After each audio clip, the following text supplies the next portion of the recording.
Hey, good evening, everyone. It is Patrick Lovell Truth Bombing on the evening of Tuesday, I believe, March 28th, 2023, at approximately 9 p.m. my time.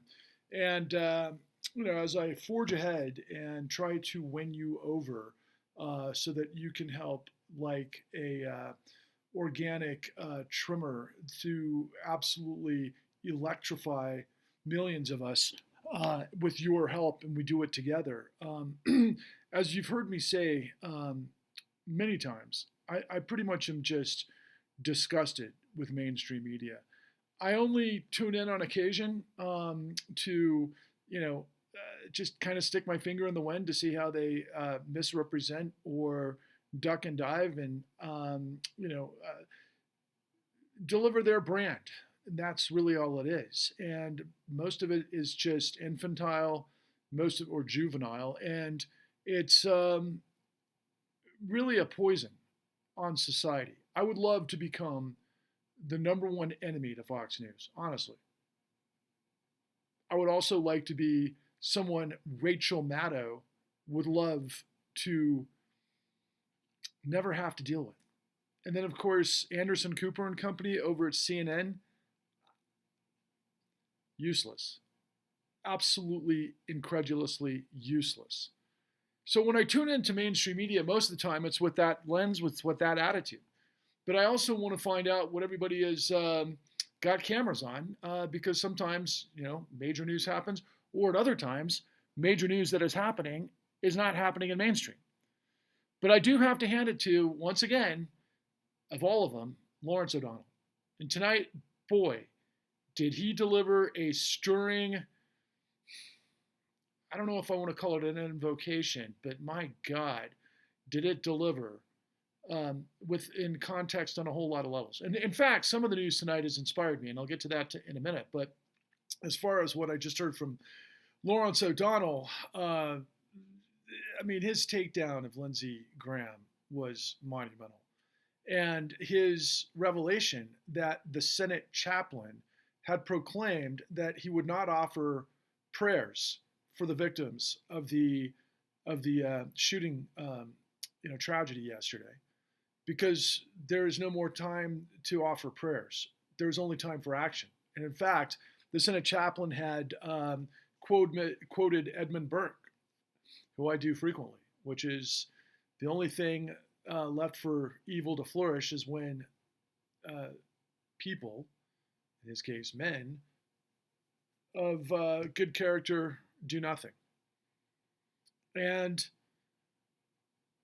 just the sort of way that you think about the monstrosity, if you will, of these never-ending school shootings, and then the never-ending parade of, oh my God, what should we have done, or what could have been done, and yet nothing ever happens. And then we've seen the same response from the Republicans, and I know I think about it all the time. Why can't the children of or grandchildren, and I'm not sure if, I don't know enough about Lindsey Graham to know if he has them, get in the crossfire so they could get a taste of what they've allowed everybody else to deal with. That doesn't happen for some reason. At least not that I'm aware of. And if it were, maybe they're keeping it under wraps. And could you imagine losing your child or your grandchildren to a deranged individual, and then staying quiet about your knowledge of how we can't get common sense regulation on assault grade military weapons? It's so unbelievably ridiculous and nauseating and wrong on so many levels. But again, it's just another extension of what it is that we are. It's ruled by the minority, who has complete control of the legislative body, or in the case of most presidents, quite frankly, the executive branch as well, and of course the judiciary. So we're not a democracy. And it's infuriating. And I got this call today, or a text from a friend who knows intimately all of the details of most of what it is that I'm truth bombing about. And both of our frustrations are parallel. And, as I try to climb this incredibly difficult, vertical, out of reach wall into your consciousness. His sort of reaction to me today, and I could just kind of infer it from a text saying, "Hey, is everything okay?" Maybe he tuned into my truth bomb from last night where I was so outrageously furious that I didn't hold back. And it felt good. In fact, what I said this morning was, I think, equally important. I said, I've never been of more sound mind in my entire life. I see every single angle of how all of this is playing out. The manipulation, the schemes, the criminality, the different players, and all of the different aspects of every sort of artery of power that has betrayed this country, and most notably democracy in its march to fascism. And I've said over and over, we're a corporate fascist state undergirded by a criminal syndicate that uses socialism to fuel the mafiocracy, which in turn fuels fascism. That's what we're in the midst of. And so what I would say to my friend, who is, I'd say, genuinely concerned about me, is what I'd say to the rest of you. What's wrong with you? Why aren't you coming to the streets? Why aren't you furious about the nature of what we have become in the United States in 2023, given what most of us who are adults understand the problems are, and yet we continue to allow them. In fact, we continue to enable them. I was watching last night, for example, the new Netflix documentary series on the Branch Davidians at Waco. And I knew that they were batshit crazy, but boy, did the producers of this documentary deliver that and then some. Not to mention the fact that the Branch Davidians had a cache of weapons that would rival many third world countries. They were ready for war. And David Koresh, of course, thought he was God. Fuck David Koresh. I hope he's rotting in hell. I'm sure he is, as a matter of fact. What a surprise for a son of a bitch like that. The fact that children and brainwashing and basically molesting them and all sorts of other sick-ass behavior coming from a blowhard piece of shit that uses, I don't know, all sorts of bloviating, references to, Psalms and biblical references to elevate his freaking God behavior. For those of you who have no idea who I am and misinterpret some of my biblical references that I use to just try to make a connection, I am nowhere in the vein or the banality of such insane behavior. I only do so from the context of the lessons of biblical text and parables and what we understand about the history. And I'm no expert, but I know enough about Exodus and Moses to Deuteronomy, the law, and ultimately to resurrection based on my interpretation as a version of corruption.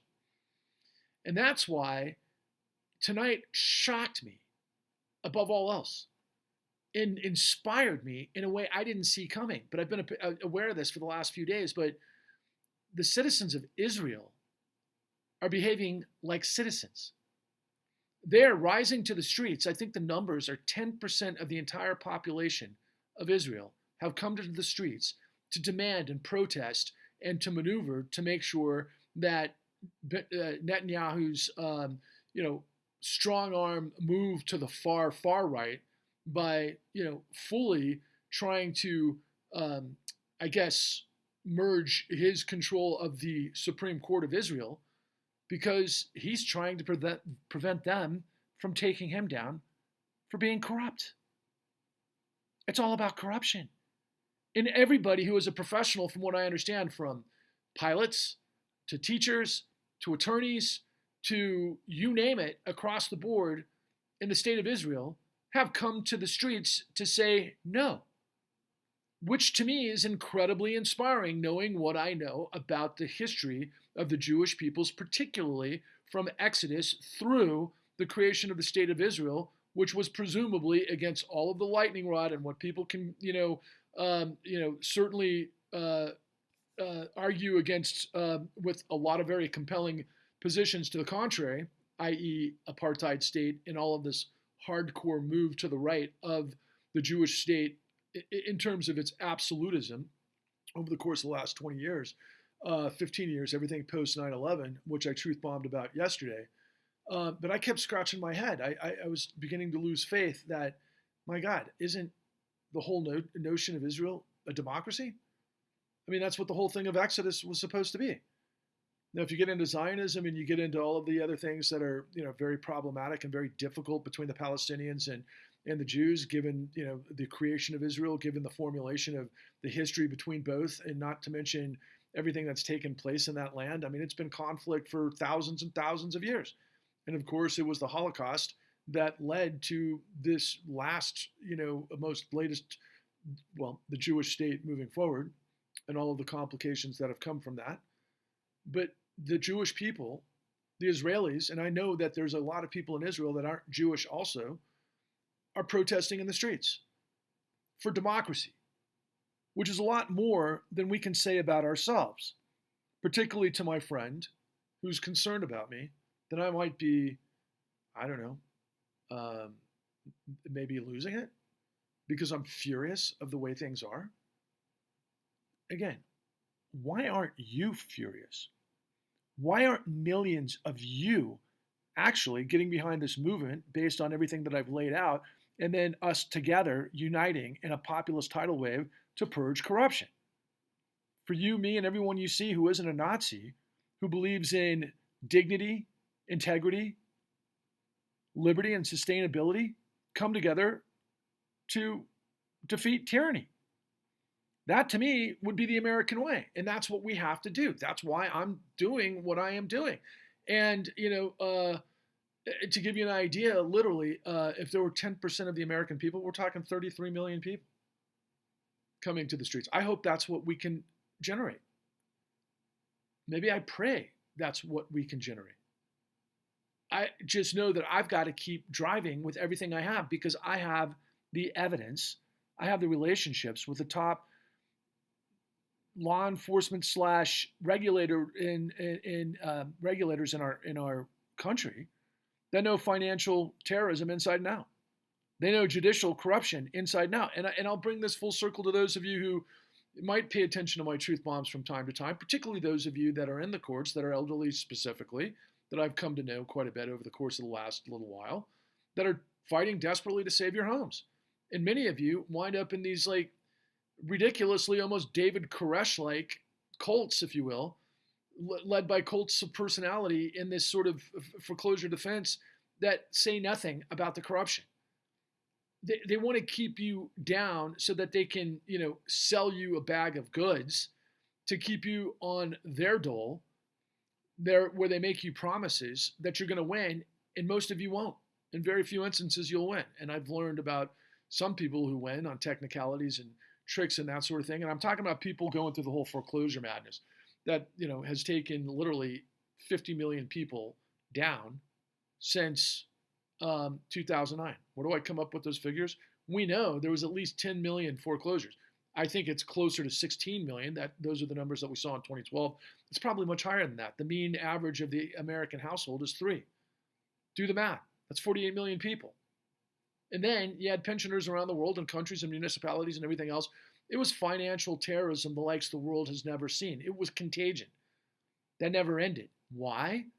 Because of what I continue to tell you. Not only were there tens of millions of pieces of documentation fraud used to steal people's houses, throw them in the street, create devastating scenarios. Who knows how many suicides there were, how many people went into the streets and basically never got their lives back. I mean, I've seen a giant increase of people in the streets out west for the last several years that is just insanity. And then on top of it, as I've mentioned to you over and over and over, as we demonstrate in the con at www.decon.tv, that the whole thing was a racketeering enterprise, soup to nuts. We show you the whole thing. We show you the types of things that, for starters, found 30,000 criminal referrals in the savings and loan crisis based on the same criteria that led to 1,000 convictions of high-level executives that broke the law. The 2008 great financial crisis was monumentally larger, and no one went to prison except for a bank that was owned by Asians.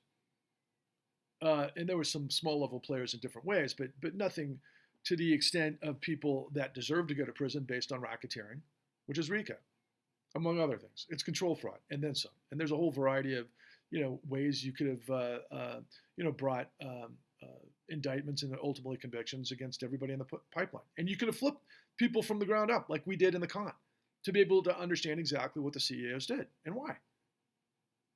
And so, don't worry about me having maybe blown a gasket and gone sideways. No, I'm only going sideways because I can't stand liars, because I can't stand injustice, because I, above all else, hate corruption that makes fascism inevitable. I'm all about liberty and justice for all, predicated on the integrity of law.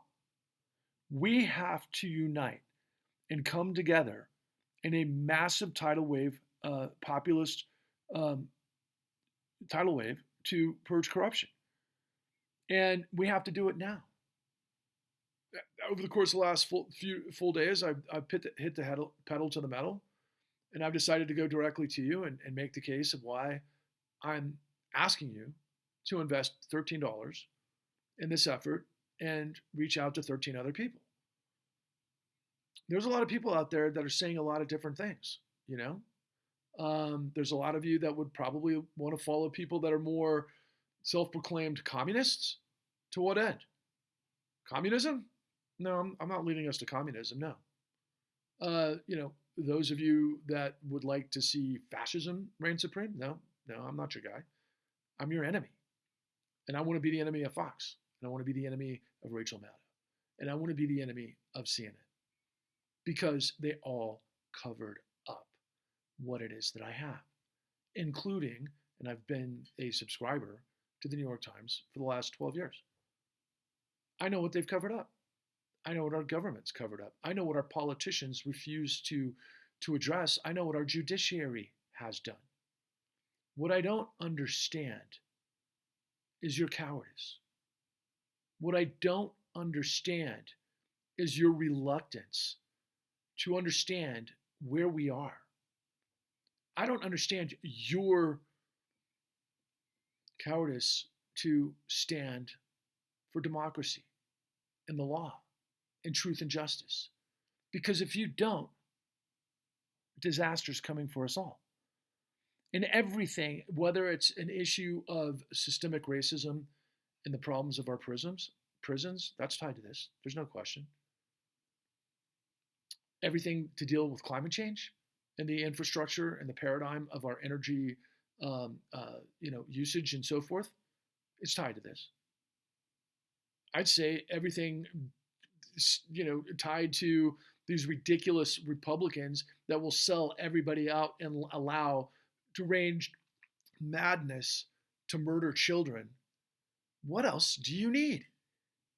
What about a freaking former con president that got that way because of the madness that got, that happened because of the 2008 great financial crisis, where he lied to people that just needed something different. And so they'd put their faith in a guy that was probably one of the biggest liars in the history of the world, not to mention his ridiculously horrific lack of dignity in every direction. He's a sick, fat pig. So what does that make the people that follow him? Well, maybe many are super confused. Maybe many are out of their fucking minds. I was going to try to get through this without saying that. But I'm sorry, I know enough about history. I know enough about our country. I know enough about how things are supposed to work versus how things are. We are at a level 5 red line end of the world scenario in more ways than one. if we come together, if we unite, if you don't have to pick yourself up by your bootstraps, but we all lend each other a hand and we rise as one and we unify with the truth, the light of truth and justice and liberty, we will defeat the madness that's all around us. The only thing evil needs to flourish is when good men and women and anybody under the spectrum of the rainbow does nothing. I'm sorry. We have to rise to meet this moment in the way that unfortunately was quashed back during Occupy Wall Street. It was too fragmented. There was too much intellectualism. There was too much drive to isms that didn't comport with understanding what actually happened to create the corruption that I'm this many years revealing to you. Please join me. Please find it in you to find $13 to invest. And please reach out to 13 people as quickly as you can. And please get them to understand somebody is stepping up and forging a movement to purge corruption. Because I've spent the last 13 years and millions of dollars getting every answer that the entire federal government, state governments as well, and our media, and of course our judiciary, failed to deliver to you because they all sold us out. There's no time to lose. I'll see you tomorrow.